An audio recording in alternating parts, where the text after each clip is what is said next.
Hello, and welcome back to another week of the DP World Tour picks and bets. Skylar Hoke here, joined by Tom Jacobs. As always, Tom, I'm just going to throw it to you and ask you how you're doing before we discourse what happened yesterday. Because a lot of good and one whole of very, very bad. So, Tom, how are you? I guess it's one of those rare moments where I feel better than you, in the sense that you came so close with Robin Williams, right? And it was a really, you were really quite bullish on him, really, when I listened back and, another triple digit chance. And that would have been 3 wins in a row, right? Like that would have been 3 wins in a row for the show.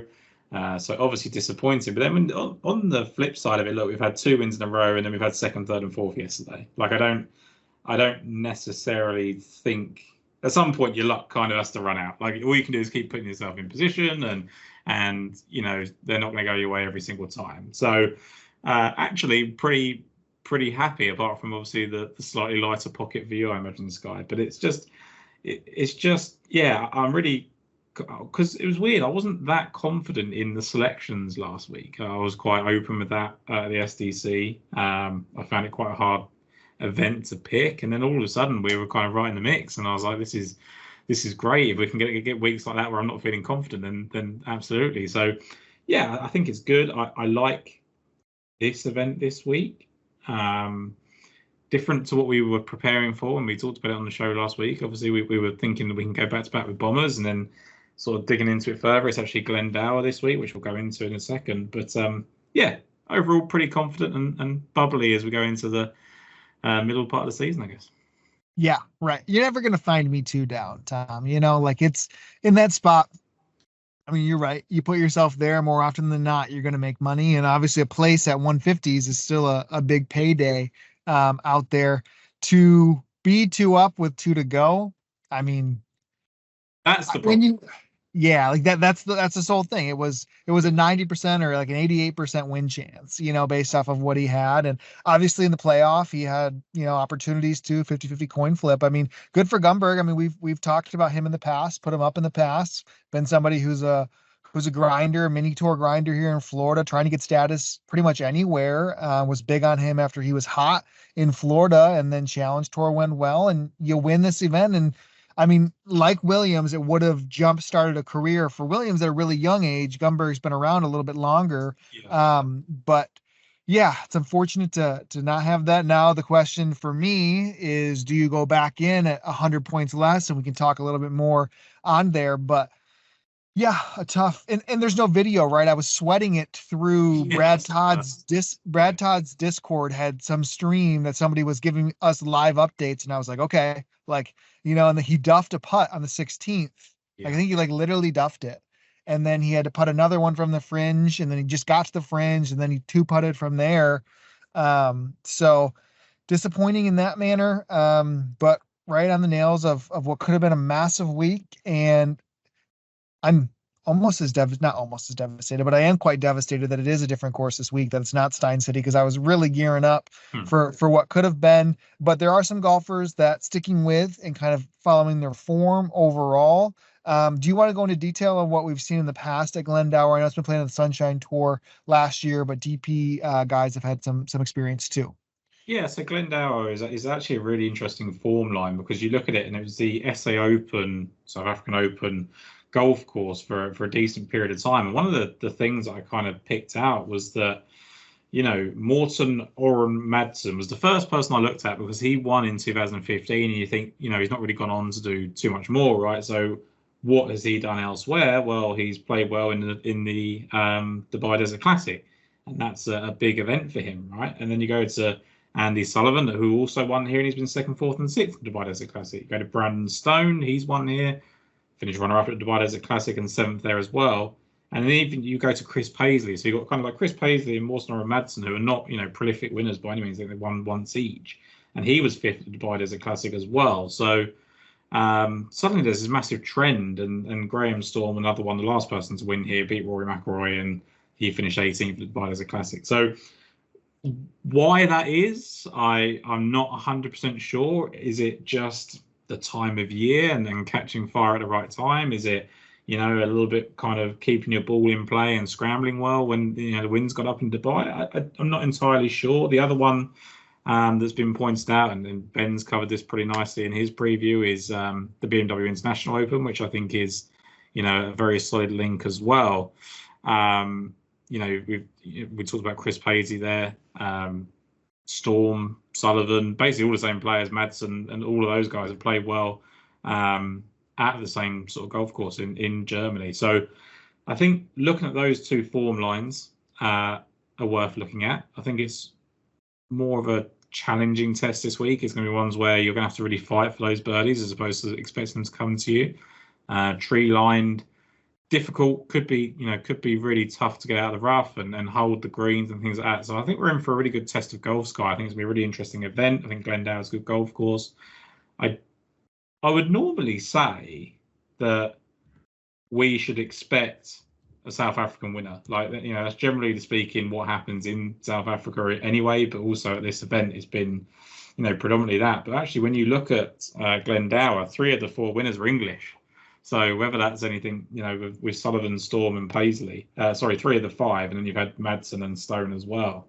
Conversely, all the other runners up have been South African, so it could have been a clean sweep for South Africans. So I do think you want to have a South African on your card. I do think you want to look at people that, perhaps actually, contrary to what we said last week, Sky, about, you could pick players from last week and go on to this week. I think actually players that you were hoping were going to play well last week that didn't because of the links and bigger test, maybe don't give up on them just yet and give them a chance this week, because it's going to be a dramatically different test there. Yep. And to the point of, I guess I don't want to say that the benefit is lost for all of those that hit it long off the tee, but it's not going to be something that probably propels a leaderboard full of them. I mean, guys that you've listed, that's not their strong suit, in distance. So, but some of those guys that we've been talking up or have ticked boxes still in a form line of at courses that maybe didn't necessarily benefit that, I think are worth chancing. So we'll go through it as we think. But I think it's one of those things, Sky, like the classic example I think it is that I think people are going to look at, they were going to play Nick Backham because he was playing well, he was a defending champion, and it should suit him perfectly if it was at Stein City, right? Now the thing's going to be, it's not at Stein City anymore, so we shouldn't be backing Nick Backham because he's this big hitter and maybe doesn't offer too much else. But I think that can get quite dangerous, like you said there. Like, I think it can be a bit of a slippery slope. You go, okay, well, we don't want to go to big hitters anymore. We're just going to go for technical, shorter hitters. And look, my card is littered with those types of players. But we've seen it in, on the PGA Tour. You go to, I don't know, the Valspar or the Heritage or anything like that, and you think, you don't need a big hitter. And then suddenly Dustin Johnson or Sam Burns or whatever wins it. And you think, well, they can also play really good golf. And when they get the chance to club down, it's, an opportunity. So I don't think we should pigeonhole one way or another, but I think it gives an opportunity to some of the short hitters. Yes. Yep. That's a good way to put it. Fields, similar to last week, probably about 80%, if not higher, are carrying over from last week. If you look at the top of the odds board, just as we had saw, Tristan Lawrence, Tom McKibben, Xander Lombard, Ewan Ferguson, Jordan Smith, all 22s and lower.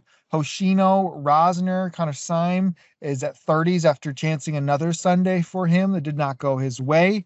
Any golfers short of 30 that you're intrigued on? So there was a couple, actually. Like, I thought this was probably the best chance for Tristan Lawrence. I keep kind of mentioning him and don't go to him, but I can't get to him as favourite. I think he's one of those people that kind of propels himself when he's a little bit further down the board. Over here, Jordan Smith is 28-1, and I thought that was getting to a price where actually I think he's getting quite tempting. When it's 22-1 in the States and he's actually not playing very well, I was kind of pretty easily led off him in the end. But he has finished third here in the past, and he's got those forms at those courses we mentioned. And then Connor Syme was the obvious one, Sky. Like, I think the way he's playing. But we saw yesterday he still has those issues on Sunday, and until you get those sorted out, it's hard to have a massive amount of confidence at 30-1. I know we're big proponents, I think, of people changing that fortune quite quickly and changing your mind quite quickly in that sense. But like, when I've got a card of people that are winners and people I think I'm pretty confident in, I don't really feel the need to go down to 30-1 and shorter. Yeah, I'm littered with long shots. And I don't not really until Dan Bradbury at 45s was I like taken back a little bit. Now that's, a string of miscuts, playing better with the 6-iron, and videos an absolute unbelievable round of 2 under, or 2 over by him with one club. Ben put it well too in his preview. If he could just putt with that versus what he has been on his putter, because he's on some historical bad runs. He just getting deep like that caught my eye a little bit. Jesper Svensson did not play last week. He's back at 35. So if this would have been at Stein City, no brainer for me there, with him. But I'm okay waiting till 50s for me to start. Yeah, same here as well. I've got one at 50s and one at 55. So, did you want me to get the ball rolling? I'll rip the Band-Aid off and, Cool. and just say I am going back to Robin Williams in the sense of it's hard. I get it. I get it 100 points less. And part of the reason is what, third, 11th, second in the last 3 events, which should have been a winner last week. How does he deal with that? How do you deal with the emotions of being so close? And now, I mean, truthfully, Tom, what's his path to the DP World Tour? Order of merit winner, right? That's kind of got to be, or Q School, like the direct path for those guys outside of a reshuffle of status maybe. But like if you go on the DP World Tour site, those guys don't accumulate points who aren't members. So that's where I get lost a little on the DP World Tour, is a guy in this example. So basically a win changes everything. Yeah. And he was right there into jump starting a career basically that's now changed, because you win on that, you're good for a couple of years. Yeah. And he's a good enough talent that he could probably sneak into, chasing a PGA Tour card in the next 3 years, being on that tour if it stays that way. And because of that, I'm a believer, and I'm okay cutting the price at 50s. Not to mention, part of the cut is the Sunshine Tour did play here last year, where Robin Williams won by 6 strokes with a 66, 67, 68, 68. No other golfer had 4 rounds in the 60s, let alone I don't think anyone else had more than 2 rounds in the 60s. Steady Eddie, greens in regulation, that's what he does. He seems like a very fine ball striker. And the only fear I have if they put this on TV this week, Tom, is he comes awfully close to anchoring that putter. I don't know if you saw some of those videos. I mean, he's got the two-handed belly putter working. So hopefully for Robin, he doesn't get caught. But I'm just not willing to quit on that. And the only example that I can think of, not only example because we've done this many times, but of recent terms, is Jake Knapp played exceptional early on in the year. Those numbers were 40-1 as a winner in Mexico. The field didn't change. I understand it's a little bit different. He didn't go from Waste Management to Mexico Open. Yeah. We just repeat the same thing, but I think Williams can win. I thought he could win last week. I think he can win again this week. Look, at the end of there's always going to be this debate. There's going to be someone screaming down, listening to this, going, "I can't believe you're betting him at 50-1 when he was 100-1 last week, like 151 last week." And like, it's fine. But what you've got is another bank of evidence. So before it was kind of South African form, and that was it on the Sunshine Tour, right? Like we didn't have massive amounts of DP World Tour data on Robin Williams. I mean, you go back to the Alfred Dunhill just before Christmas, and he was actually leading after round 1, third after round 2, and 7th after round 3. So he was obviously doing it in this company anyway.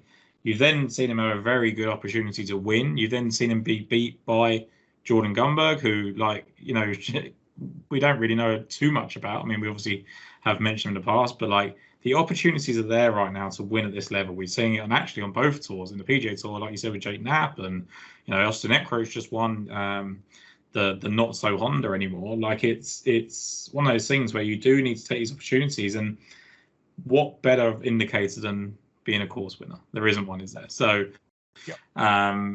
yes, it's at a different level, but he's playing at a different level the past couple of weeks than he has done in the past. So why not ride the wave? I guess it's the only thing would put you off is that really bulky blue putter that looks a little bit dangerous. Yes. But there you go. Right. And that's just the confidence in there. And I'm willing to, especially when I'm not blown away by anything else, I would kick myself more for not, right, than being in on it. So, but you can go over to your guy at 50s too. Yeah, so for me, the first pick on the odds board, it wasn't actually the first pick I made, but Jaden Trahar is someone we've talked about, I mean, countless amounts of times, I think, since we started this show, right? Like young South African player. And look, I'm willing to admit that it's probably a trap of some description with Shaper. Like we've been here before, haven't we, with Nienaber and things like that as well. But he was playing really well at the end of 2023, like so incredibly consistent. Ninth, fifth, seventh, and sixth in those kind of South African Mauritius Open swings.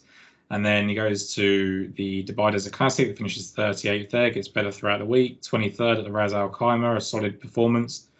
He did miss two of his next three cuts, but again, he was 24th in Qatar, 18th going into the final round. And look, he wasn't good last week. There's no getting away from that. But I'm fine, as I just said, with kind of going back to well these guys that have been in form, because I don't know how well he's suited to last week's test. We don't know too much about Shaper in terms of links and things like that. And when it was the Sunshine Tour Championship here in 2020, the first year he turned professional, he was third after round one. He was the co-leader after round two, and then obviously, fell away in the final round. But I'm willing to bet that Scaper can come back and play well at this level. And a little bit like Robin Williams, I think there's a big scope to, improve. And we know he can do it at the lower levels. Let's see if he can do it at this one. Yep, absolutely. He's somebody who also, I mean, when you look at freshness versus what's been the run of golf for a lot of people, I think that could kind of fall into his favor too. Yeah, absolutely. So, yeah, I think just confidence level at home and things like that is just it's huge, isn't it? So yeah, I don't know how much I love Jaden Trahar as a talent, but when he's in South Africa still, I'm pretty confident he can do the job. Oh, absolutely. All right. So is your what next one's 50, next right? 50 Okay. So yes. The next one for me was Johannes Veerman, and this came from that Dubai Desert Classic nugget that I gave at the start. 8th, 16th, and 35th at the Dubai Desert Classic. Then you look at his South African form. He's been 7th at the Alfred Dunhill Championship and 13th in this event, obviously at a different golf course.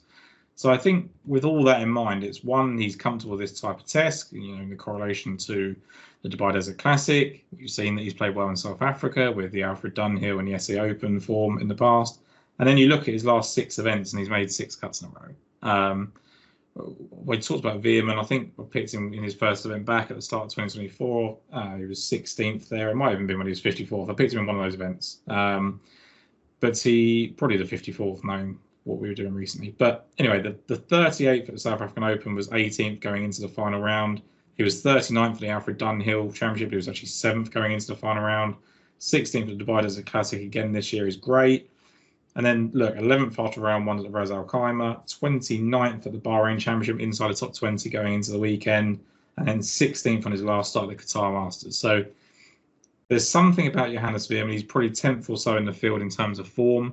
Just that consistency strikes again. And we've seen these players, they've been bubbling under the surface, playing well, and then all of a sudden in contention. And I think that's potentially what's going to happen with Veerman. I think that very similar path. If you look at Colosseum, 7 events or 8 events before finishing 7th and 4th, 41st, 13th, 17th, 40th, 51st, 34th, 35th. Like, that's a pretty mediocre run of form when you look at it in terms of final figures, but there will be flashes of rounds in there that say to you, okay, he's in decent form, he's going to find it.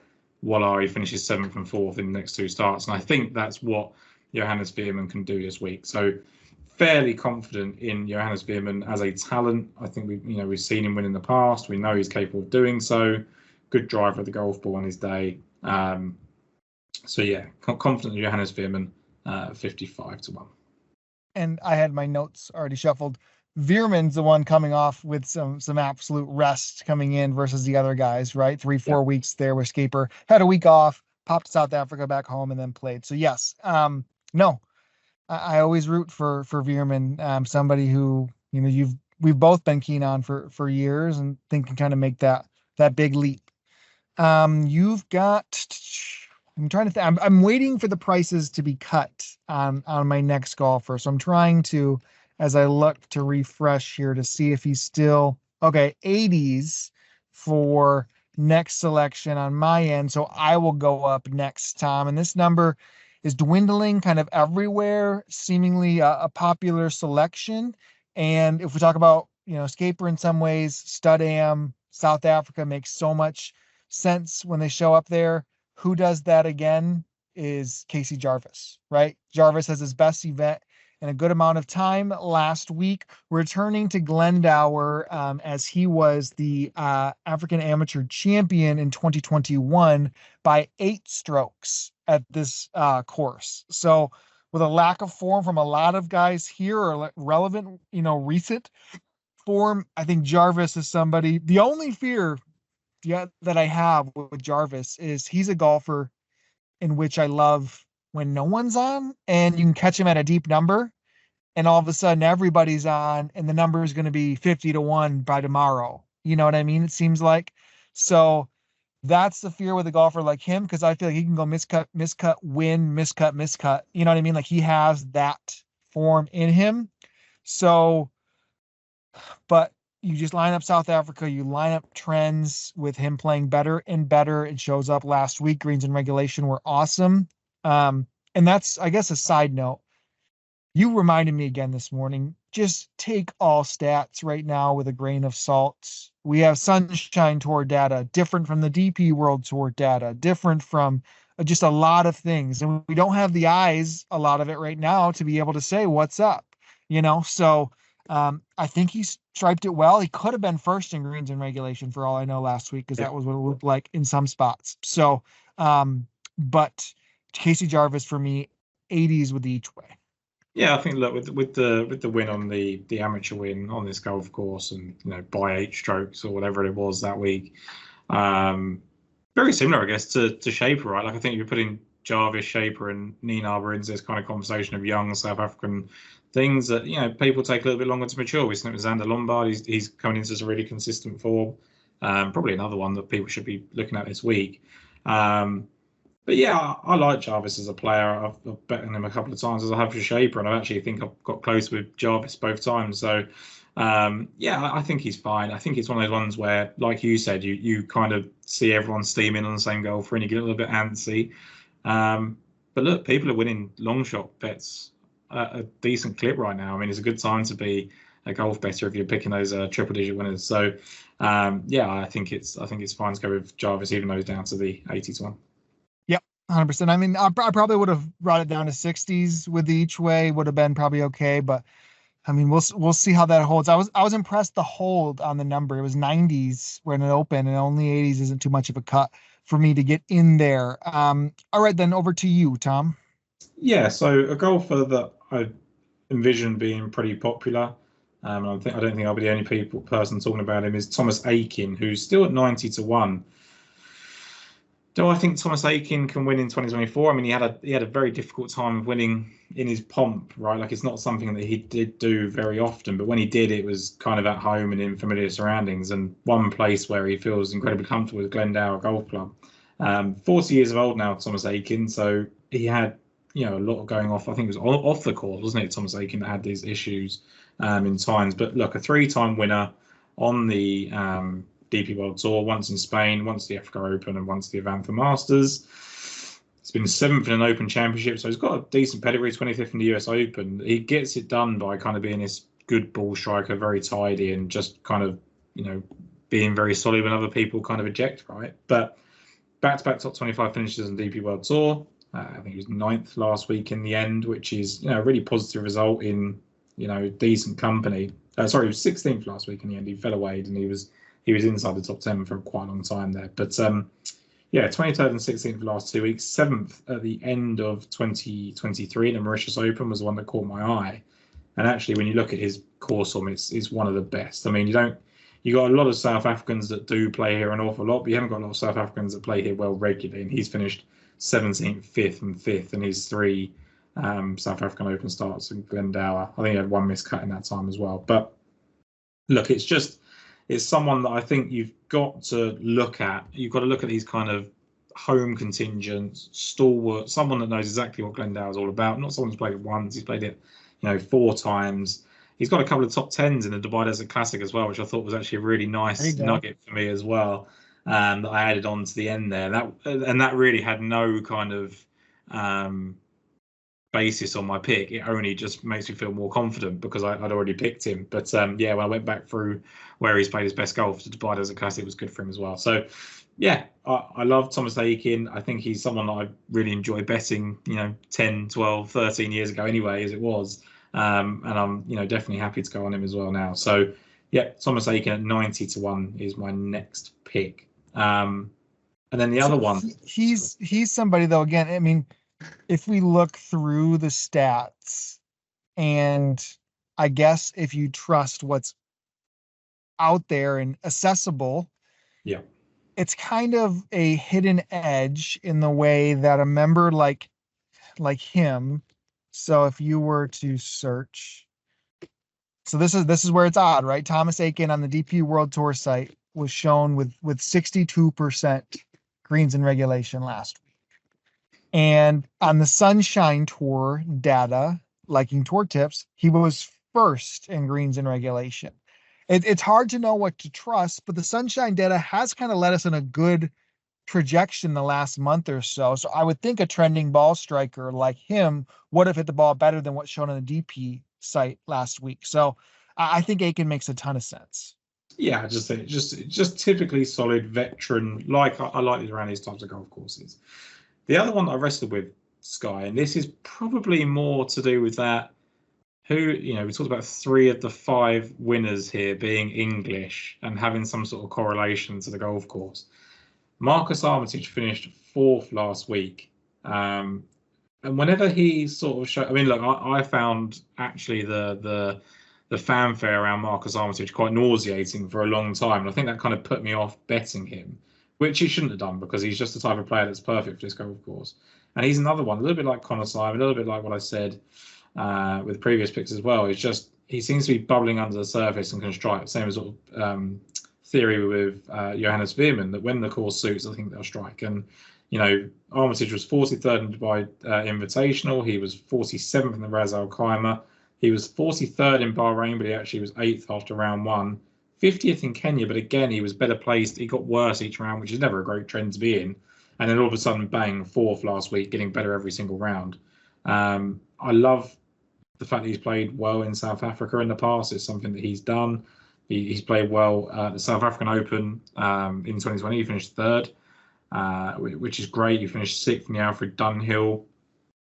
The one that obviously the kicker for me is the 12th place finish in the Dubai Desert Classic. I love seeing that.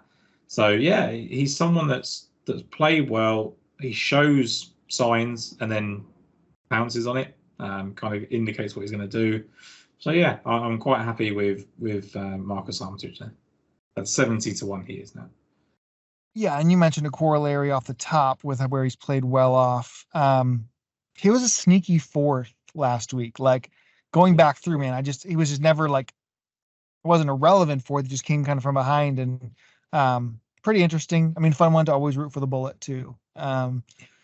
He's always interesting. I'm gonna land on 100s with the golfer that was all over the leaderboard last week, who ended up falling out of the places. And I was praying for that because I know I got to look up on Twitter. Somebody's been betting Nicholas week after week. But somebody's like, Nicholas is going to win. Nicholas is going to win. I was like, man, this is the spot I was hoping for at Stein City for him. But maybe, Tom, he is just a golfer who can play, right? Who is just somebody who, I mean, if you look, Magical Kenya Open is when he kind of popped for the first time since, I mean, he made the cut in Qatar, and then he played well at Kenya through the halfway point. I mean, there was a time where he was a solo leader on Sunday. It might have been Sunday where he was, or I guess, no, it was on Saturday. He was a solo leader at one point, and it was like, all right, like, you may have missed it, right? You may have missed what could have been a huge bomb on Nicholas. Now the price is cut. I think he was 500s last week, down to 100s. Similar to that man, or just somebody that I want to stick with, somebody who I think has the talent, who continues just to play well, and still at triple digits is more than enough for me to be willing to go back to James Nicholas. another one, Sky, like classic example, like, oh, you've missed the boat. He was 500 to 1. Now he's 100 to 1 or whatever. Like, what are you doing?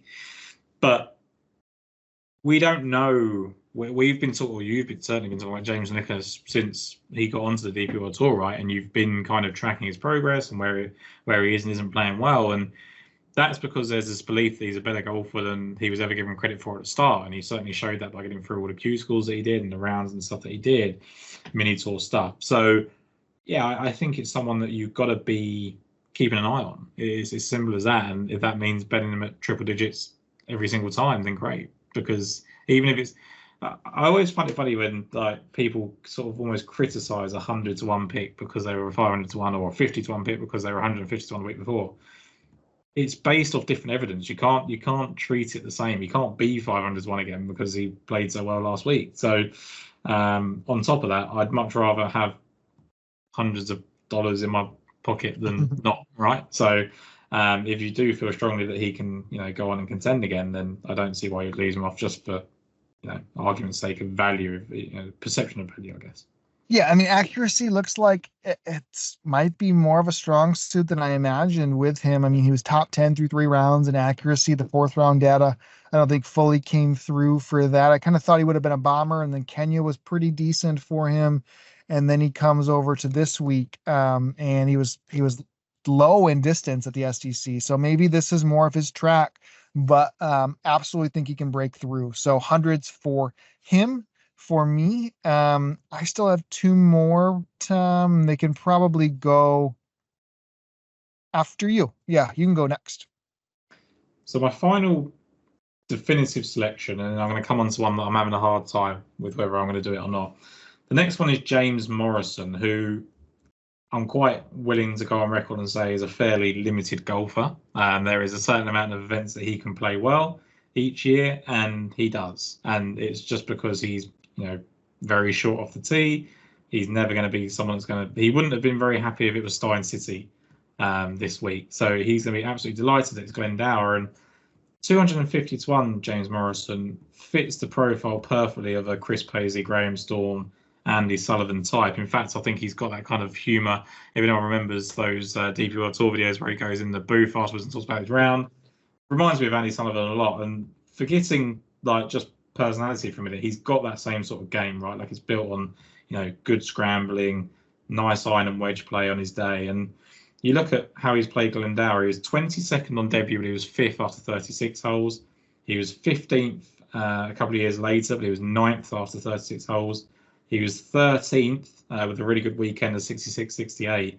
And he did eventually miss the cut in 2018 at this golf course, but that was kind of the only blemish in his thing.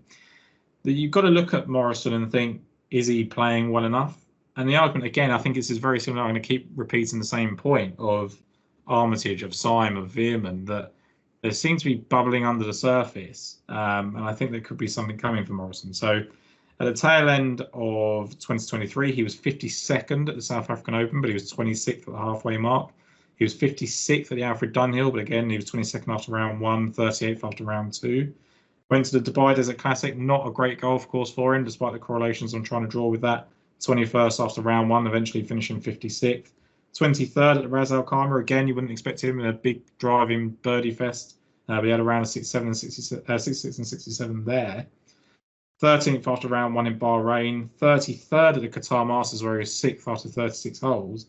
And then he finished 55th last week, which again was a kind of course that we looked at kind of maybe potentially bigger drivers and links proponents, right? So is James Morrison finishing 40th or 50th every week enough to be extremely confident? No. But what I think it is doing is showing that he's playing well at courses that he's never really been suited to. And then he's going to get this massive relief to come to Glendower. And he knows at this point of his career, he's got to kind of take advantage of these events. And I honestly believe at 250 to 1 years now, he's actually got bigger since we've been talking. So at 250 to 1, I'm fine with James Morrison making a little bit of a run at things. I think he's someone that would be featured after round 1 and 2 as well. Yeah, hopefully he has some fun in the booth afterwards from some good rounds coming up. I am jumping over to 2 golfers who we were at least chatting on last week. one who popped a little bit. And again, I think bubbling below the surface, like you said, is a great way to describe our long shot betting, because it's just pops. It's just little pops here and there. And like Nicholas, then all of a sudden it's there and you can't miss the window on some of them. And for me, Spidey senses are going off a little bit around Ivan Cantero. He was somebody I won't ever forget this, because this was when strokes gain data started on the DP World Tour.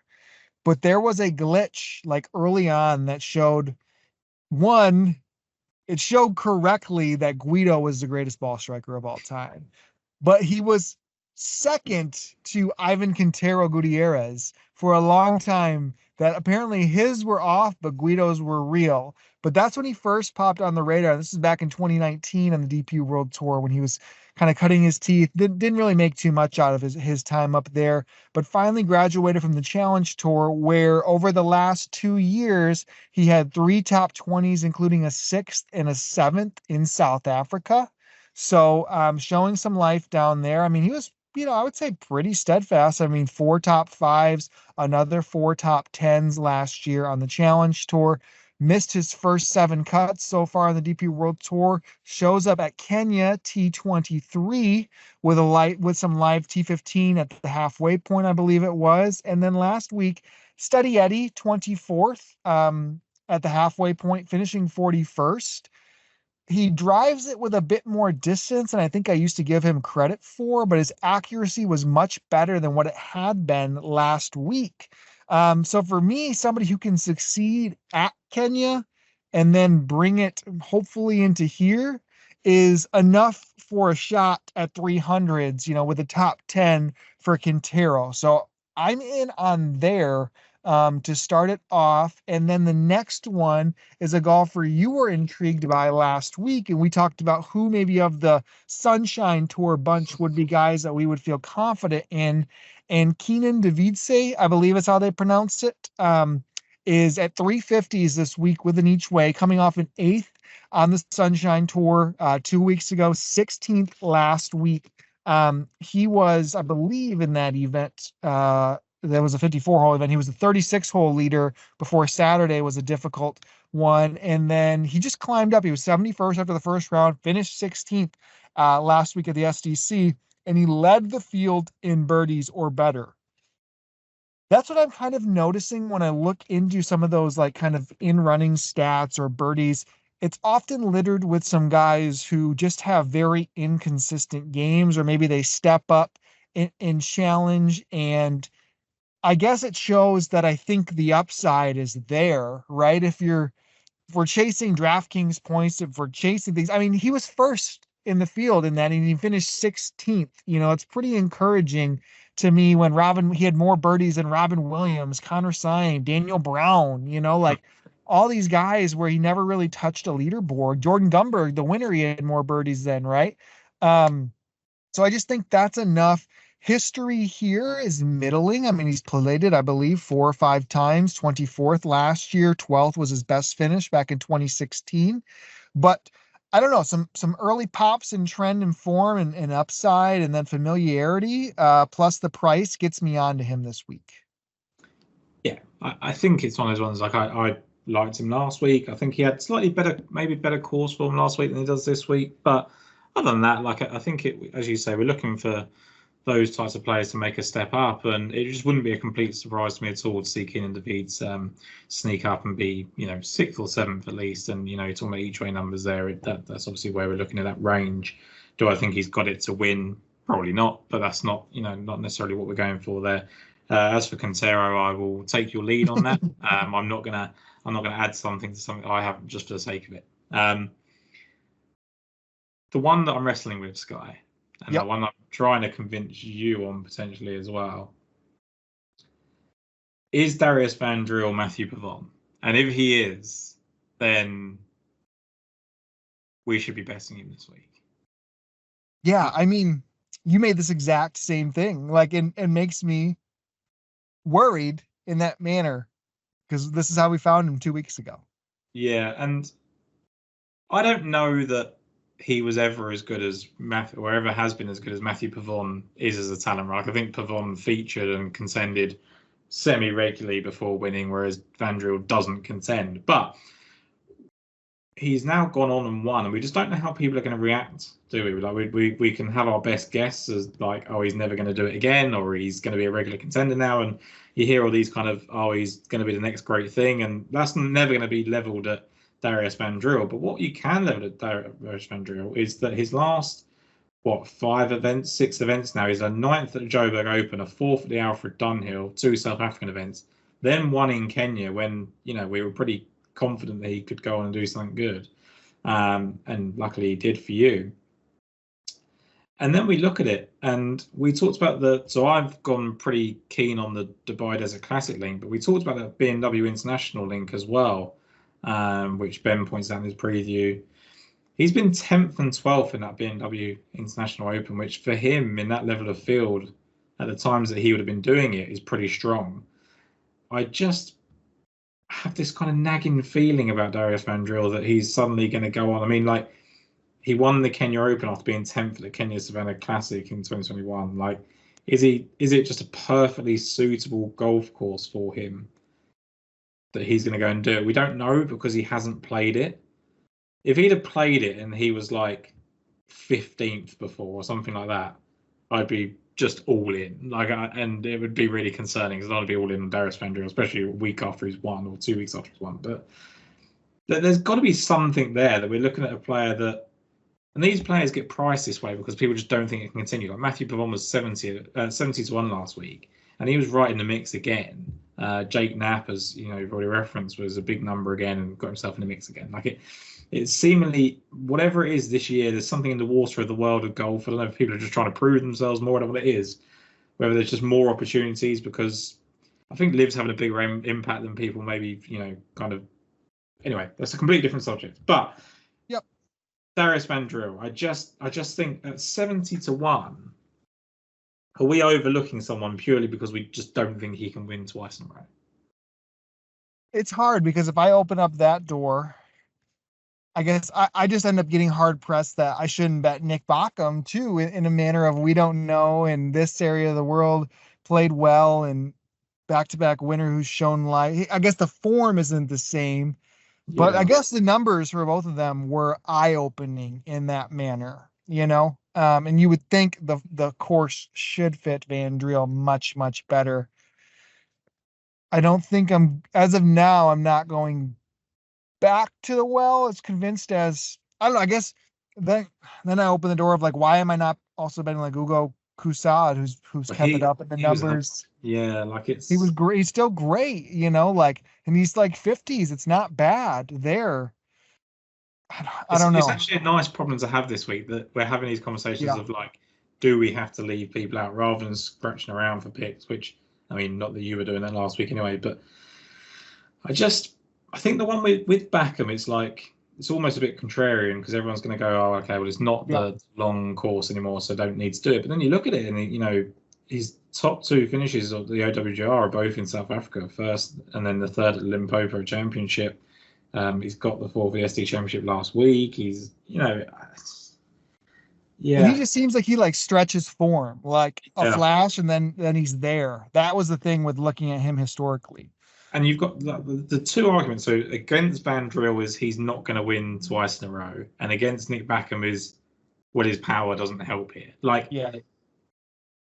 And that, I guess, like when someone is negated in that respect, I get that. But by the same token, that should mean that his iron play is easier for him, his wedge play is easier for him. He can club down and all those sort of things. It's not like he's not going to use the driver. There's 2 there with Backham and Van Driel to kind of think about, and it might take me a week to decide about Van Driel. That would take me up to 6 picks, which kind of gets it a little bit messy. But I'm going to close it because I have to wrap here. But the one remaining that if I look through the field, and I didn't really feel that there was much out there deep down the board as I kept looking outside of one person who is not in the field yet, Tom. And you even spoke a little keen to him before the show too, with Nikhil Rama, our golfer who we priced up. I was in on at the Joburg Open at 1,000-1, who was your 36-hole leader, cashed the full each way ticket, finishing solo 6th there. Last week or 2 weeks ago, the NMB Championship Challenge Tour, really the first time he showed a little life since that pop. If you remember, at the end of 2023, he had 4th place finish a few weeks prior to that 4th place finish in October at this same course where Robin Williams won. So I like that. And when I was looking into those birdie or better numbers last week, he finished, I believe, 24th and was up there consistently. Just a ton of birdies for him. Shows the upside. I remember watching him at that event. He definitely had some erraticness, to say the least, in his game. So I'm not surprised. But if you string that together for a consistent 4 rounds like he kind of did last week, even with the bogeys, he had a solid week. We're going to get a number. It's probably going to be 200 plus. And if he is in the field via the Monday qualifier on the Sunshine Tour, which you get 10 spots in. So he's playing in that right now. I will be in on Rama. How far are they into that? Do we know? I haven't seen any live leaderboard. Okay. Yeah, that's, again, just another one that we're just going to end up back in millions. But it's a good opportunity. I actually think he'll be bigger than the 200s one. It could be 500s. I think he's going to get instilled into a big price, and it would be really appealing. And yeah, like you said, I, without even having a discussion with you, just found him in some way or another. Can't remember how I found him, but I did. And then it's funny that we've kind of talked about him the same way. So yeah, definitely Nikhil Rama, someone's to keep an eye on. But I guess we want to do our shout out to our listeners and then summarize our picks.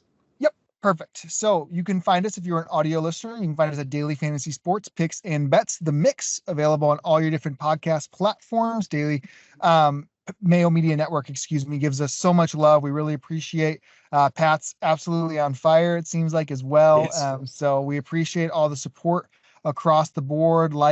Subscribe, review. I know there was so much interactions on the Robin Williams post because I know that hurt a lot of people. So hopefully he can be the ticket this week to a big one. So thank you all. So Tom, if you can review your card for me. Yeah, so I've got Jaden Trahar at 50-1, Johannes Veerman at 55-1, Marcus Armitage at 70-1, Thomas Aiken at 90-1, and James Morrison at 250-1. With the idea that I think Darius Van Driel was too big at 70-1 as well, but so I can't quite get there to put him on there. Fair. I'm in. So Robin Williams, 50-1. All these are 6th place each way. 50-1. Casey Jarvis, 80-1. James Nicholas, 100. Ivan Cantero, he's 300 on a book without the each way. So I like that when you add in the top 5 versus 150s with the 6 places. So 300. I like a T10 with him too. Kenan Deit, 350s as well, and then hopefully Nikhil Rama gets through on the Monday qualifier and we'll be in on him. So thank you, Tom. Let's go for 4 amazing weeks in a row. We can stay hot with that, and appreciate you as always, my friend. Yeah, I wish we were saying 4 wins in a row. That'd be really exciting, but it's been a hell of a run. And what's great about this guy, and I know we're going to get off here, but it's great to start the season this manner because you can kind of then build a lot of confidence in your picks and go forward and get your process right. And it's nice to start the season this way. So onwards and upwards on the DP World Tour show.